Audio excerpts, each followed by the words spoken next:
پارہ نمبر 22 جو ہے اس میں بھی وہی صورت جو ہے وہ چل رہی ہے، لیکن یہاں پر ازواج مطہرات ام المؤمنین جو حضور صلی اللہ علیہ وسلم کی ازواج ہیں اور تمام مومنین کی مائیں ہیں، ان کے حوالے سے جو ہے وہ ایک درخواست تھی حضور کی بارگاہ میں، تو اللہ نے اس کا جواب عطا فرمایا ہے۔ میں نے آپ سے عرض کی تھی کہ غزوہ احزاب کے اندر مسلمانوں کو فتح ہوئی اور باقی غزوات کے اندر بھی مسلمانوں کو فتح ہوئی، تو حضور کی جو ازواج تھی انہوں نے حضور صلی اللہ علیہ وسلم سے یہ درخواست کی کہ اب حالات ہمارے بہتر ہو گئے، مسلمانوں کے بیت المال کے اندر بھی جو ہے وہ خزانہ اب زیادہ جمع ہو گیا ہے، تو ہمارا جو نان نفقہ ہے اور ہمارا جو وظیفہ ہے اس کے اندر تھوڑا اضافہ کیا جائے۔ یہ حضور صلی اللہ علیہ وسلم کی ازواج نے حضور سے جب یہ مطالبہ فرمایا تو اللہ تعالیٰ نے اس موقع پر یہ آیات نازل فرمائی، اور اس آیات کے اندر اللہ نے حضور کی ازواج کو دو چیزیں بیان فرمائی۔ ایک، ان کو یہ اختیار دیا کہ یا تو وہ خوشحال زندگی گزارنے کے لیے جدائی اختیار کر لیں، اگر ان کو دنیاوی زندگی زیادہ پسند ہے، دنیاوی مال و دولت زیادہ پسند ہے، تو وہ اللہ کے نبی سے جو ہے وہ اجازت لے لیں، جدائی اختیار کر لیں اور طلاق لے لیں۔ دوسرا، اللہ کے نبی صلی اللہ علیہ وسلم کی ازواج کو یہ فرمایا گیا کہ یا پھر تنگ ترشی کے ساتھ گزر بسر کریں اور اپنی نظر آخرت کی خوش عیشی پر رکھیں۔ ان سے یہ کہا گیا کہ اگر دنیا چاہیے تو پھر میرے رسول کی جو زوجیت ہے اس سے نکل جاؤ اور اپنی مرضی سے آزادانہ زندگی گزارو، لیکن اگر حضور صلی اللہ علیہ وسلم کے ساتھ آپ نے رہنا ہے تو پھر یہ مشکلات، یہ مصائب، یہ امتحانات، یہ آزمائشیں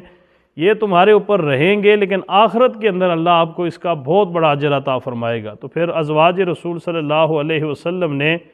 جب یہ اللہ نے ان کو اختیار عطا فرمایا تو آپ نے پھر دنیا کو ترک فرمایا اور آخرت کو ترجیح دی، اور انہوں نے پھر آخرت کو ہی پسند فرمایا۔ اس موقع پر ازواج مطہرات کی فضیلت کو بیان کرتے ہوئے اللہ تعالیٰ نے ان کو 7 احکامات عطا فرمائے۔ اس سورہ احزاب کے اندر اللہ نے ان کو 7 جو ہے وہ احکامات جو ہے وہ ان کے اوپر بیان فرمائے۔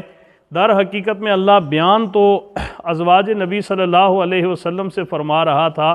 لیکن یہ قیامت تک آنے والی عورتوں کے لیے اللہ نے ازواج رسول صلی اللہ علیہ وسلم کو سامنے رکھ کر مخاطب فرما کے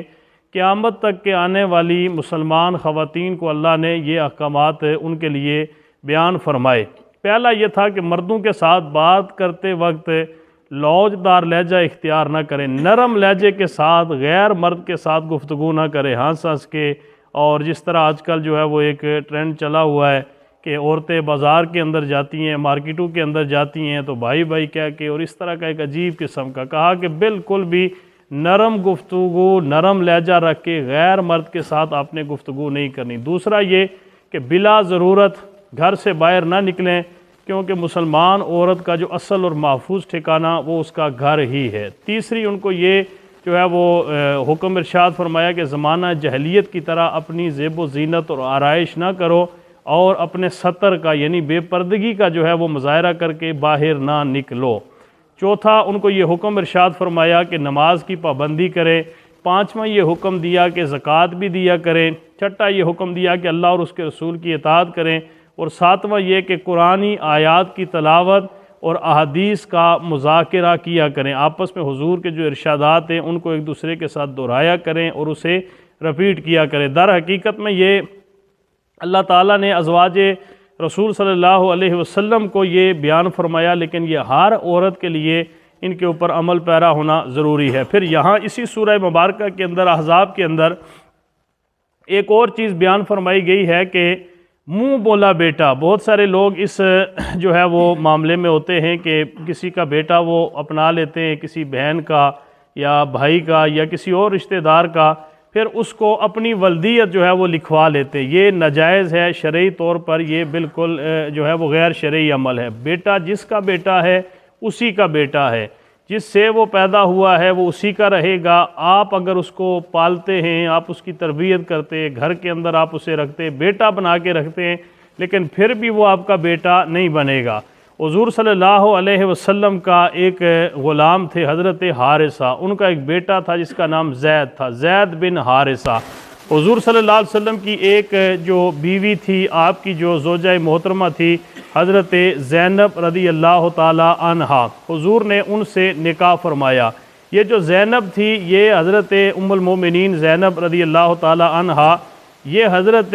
زید بن حارثہ کی بیوی تھی، اور زید وہ تھے کہ جن کو حضور نے اپنا منہ بولا بیٹا کہا تھا، متبنہ، منہ بولا بیٹا حضور نے حضرت زید بن حارثہ کو بنایا تھا۔ تو حضور صلی اللہ علیہ وسلم نے جب حضرت زید بن حارثہ اور یہ جو آپ کی پھوپھی کی بیٹی تھی حضرت زینب، تو ان کی آپس میں جب نہیں بن سکی، حضرت زید بن حارثہ نے حضرت زینب کو جب طلاق دی تو حضور صلی اللہ علیہ وسلم نے ان کے ساتھ نکاح فرمایا۔ جب نکاح فرمایا تو جو مشرکین اور کفار تھے انہوں نے ایک واویلا شروع کر دیا کہ دیکھو یہ دین کیسا دین ہے کہ اپنے بیٹے کی بیوی سے جو ہے وہ طلاق یافتہ سے انہوں نے جو ہے وہ نکاح پڑھ لیا ہے۔ تو پھر اللہ تعالیٰ نے وہاں پر قرآن حکیم کی آیات نازل فرما کر یہ کہا کہ یہ ایک جاہلی تصور ہے، جاہلانہ بات ہے، یہ منہ بولا بیٹا اس کی کوئی حیثیت نہیں ہے، منہ بولا بیٹا اس کا جو ہے وہ کہنے سے وہ حقیقی بیٹا نہیں بن جاتا، بلکہ آپ اس کی بیوی کے ساتھ اگر وہ طلاق ہو گئی ہے تو وہ حقیقی بیٹے کی جگہ نہیں، آپ اس کے ساتھ نکاح کر سکتے ہیں۔ اور اللہ نے فرمایا کہ یہ میں نے خود ہی اپنے نبی کو حکم ارشاد فرمایا ہے تاکہ اس جاہلیت کی جو رسم ہے اس کو ختم کیا جا سکے۔ پھر مشرکین جو ہے اور جو اسلام دشمن ہیں وہ یہاں پر بڑا اعتراض کرتے ہیں کہ دیکھیں مسلمان کے لیے 4 شادیاں ہیں، لیکن حضور صلی اللہ علیہ وسلم جو ہے نعوذ باللہ وہ کہتے ہیں کہ آپ دیکھیں کہ آپ کے اندر شہوت پرستی کتنی تھی اور یہ تھا وہ تھا، اور آپ نے 11 جو ہے وہ شادیاں فرمائی ہیں۔ اس کے بہت سارے جوابات ہیں، بہت سارا مستشرقین نے اس پہ بہت زیادہ اعتراضات کیے ہیں، لیکن سب سے پہلی بات یہ ہے کہ حضور صلی اللہ علیہ وسلم نے ایک ہی شادی کی جو جوانی کے اندر آپ نے فرمائی، یعنی حضرت خدیجۃ الکبریٰ رضی اللہ تعالی عنہا سے۔ خدیجۃ الکبریٰ سے جب آپ نے شادی فرمائی تو حضرت خدیجہ کی عمر جو ہے وہ 40 سال تھی اور حضور صلی اللہ علیہ وسلم کی عمر 25 سال تھی۔ آپ خود اندازہ کریں کہ اپنی عمر سے دگنی عمر کی عورت کے ساتھ آپ نے شادی فرمائی، اور حضرت خدیجہ وہ کنواری نہیں تھی بلکہ وہ پہلے سے جو ہے وہ بیوہ تھی اور شادی شدہ وہ تھی حضرت خدیجۃ الکبریٰ رضی اللہ تعالی عنہا۔ پھر حضور صلی اللہ علیہ وسلم نے 11 شادیاں فرمائی، لیکن ان 11 شادیوں کے اندر جو ہے وہ آپ نے حضرت خدیجۃ الکبریٰ رضی اللہ تعالی عنہ کے ساتھ شادی فرمائی۔ جب تک وہ زندہ رہی آپ نے کسی کے ساتھ شادی نہیں فرمائی،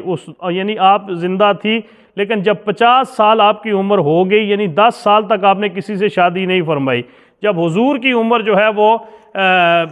50 سال تقریباً ہو گئی تو اس وقت آپ نے جو ہے وہ شادیاں فرمائی، لیکن ایک ہی کنواری حضرت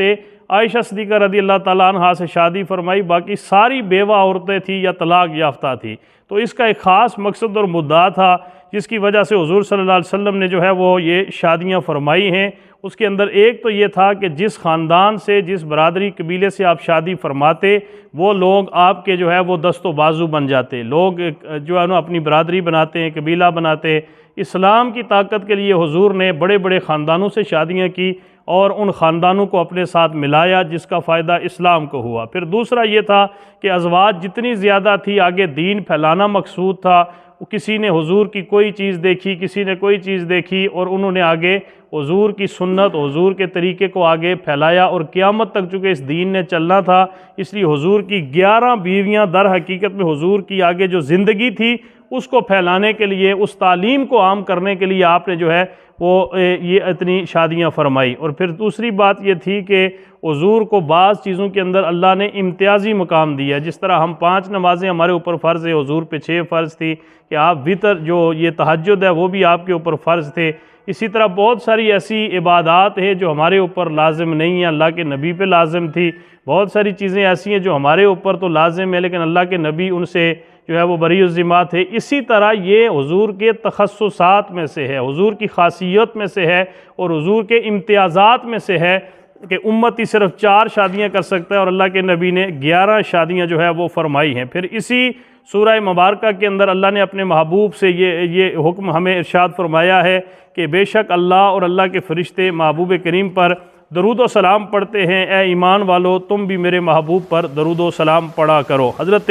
ابو طلحہ سے روایت ہے کہ ایک دن حضور نبی کریم صلی اللہ علیہ وسلم باہر تشریف لے کے آئے تو آپ کے چہرے پر خوشی کے آثار تھے۔ جب ہم نے غیر معمولی آثار دیکھے تو عرض کی کہ یا رسول اللہ آج اپنے اتنے زیادہ خوش کیوں ہوئے، کیا کوئی فرشتہ آیا ہے؟ تو آپ صلی اللہ علیہ وسلم نے فرمایا کہ ہاں میرے پاس ایک فرشتہ آیا ہے اور اس نے مجھ سے یہ کہا ہے کہ